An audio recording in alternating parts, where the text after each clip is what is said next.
सर्वसामान्यांच्या हक्काचा आवाज जागर जनस्थान।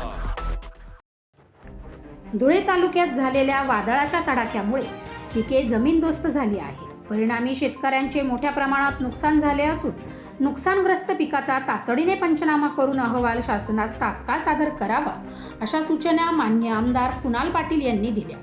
धुळे तालुक्यातील नुकसानग्रस्त शेतकऱ्यांना 100% नुकसान भरपाई मिळवून देण्यासाठी पाठपुरावा करणार असल्याचेही त्यांनी सांगितले। 19 मार्च रोजी सायंकाळी धुळे तालुक्यात सोसाट्याचे वादळ झाले, त्यामुळे धुळे तालुक्यातील विविध भागात प्रचंड नुकसान झाले।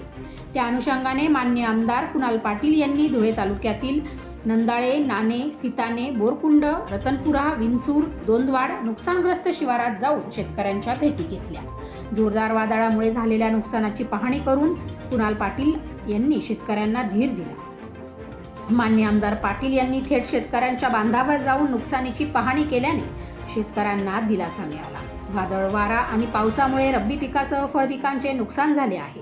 गहू, हरभरा, मका, ज्वारी, दाद, बाजरी, पपई, केळी, शेवगा, लिंबू तसेच भाजीपाला या पिकांची देखील मोठी हानी झाली आहे।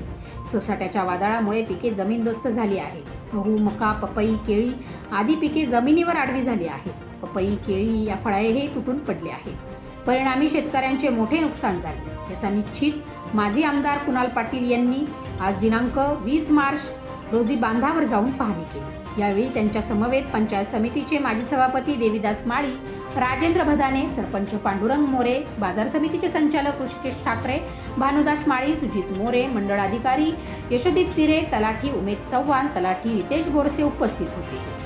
वादळाच्या तडाख्यामुळे शेतकऱ्यांच्या हातातोंडाशी आलेला घास निसर्गाने हिरावून घेतला। रब्बी पिकाचे मोठे नुकसान झाले आहे, त्यामुळे शेतकऱ्यांची प्रचंड आर्थिक हानी झाली आहे। शेतकरी हवालदिल झाला असून मी शेतकऱ्यांच्या पाठीशी ठामपणे उभा आहे। नुकसानीचा तातडीने पंचनामा करून अहवाल शासनाला सादर करावा। सरकारने पाठपुरावा करून नुकसानग्रस्त शेतकरी नुकसान भरपाई मिळवून देण्यासाठी प्रयत्न करणार असल्याचे माननीय आमदार कुणाल पाटील यांनी सांगितले आहे।